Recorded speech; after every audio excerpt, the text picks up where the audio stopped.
रासायनिक संगठन।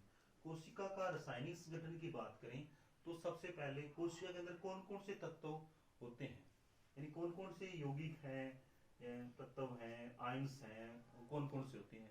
तो सबसे पहले अपनी बात करें तो इसमें एक जल होता है, प्रोटीन होता है, न्यूक्लिक अम्ल होता है, पॉलीसेकेराइड यानी कार्बोहाइड्रेट होता है, ये सरक्राइन होती है, कार्बोहाइड्रेट सरक्राइन, लिपिड होता है, जिसे लिपिड को क्या बोलते हैं, वसा बोलते हैं। और उसके बाद आयंस होते हैं, आयंस के अंदर सोडियम, पोटेशियम, मैग्नीशियम और क्लोरीन होता है, और अन्य तत्व भी होते हैं। तो सबसे ज्यादा कोशिका में क्या होता है, वो 70% क्या होता है, जल होता है, यानी बाहर का 70% क्या होता है, जल होता है।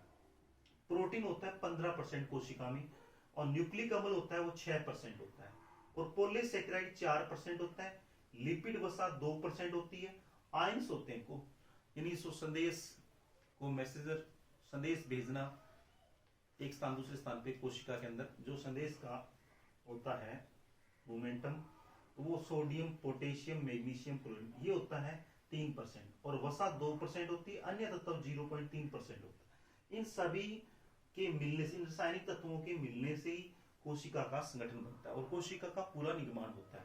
तो सबसे ज्यादा है वो किसकी मात्रा है, वो है जल की, और दूसरे नंबर किसकी है, प्रोटीन की। और प्रोटीन है वो दालों के अंदर मिलता है, ठीक है। सबसे ज्यादा जो प्रोटीन है वो चने हैं, चने की दाल है, और चने की दाल को प्रोटीन का राजा कहा जाता है, चना दालों का राजा कहलाता है। अब न्यूक्लिक अम्ल है वो 6% है, और पॉलीसेकेराइड इन कार्बोहाइड्रेट जो भी है, इसमें कार्बोहाइड्रेट चावल है, गेहूं, उनसे कार्बोहाइड्रेट मिलता है, शर्करा उनसे मिलती है, और प्रोटीन अपने को दालों से मिलता है। और ये वाली पॉलीसेकेराइड ये शर्करा है, कार्बोहाइड्रेट है, ये अपने को 4% चाहिए कोशिका की।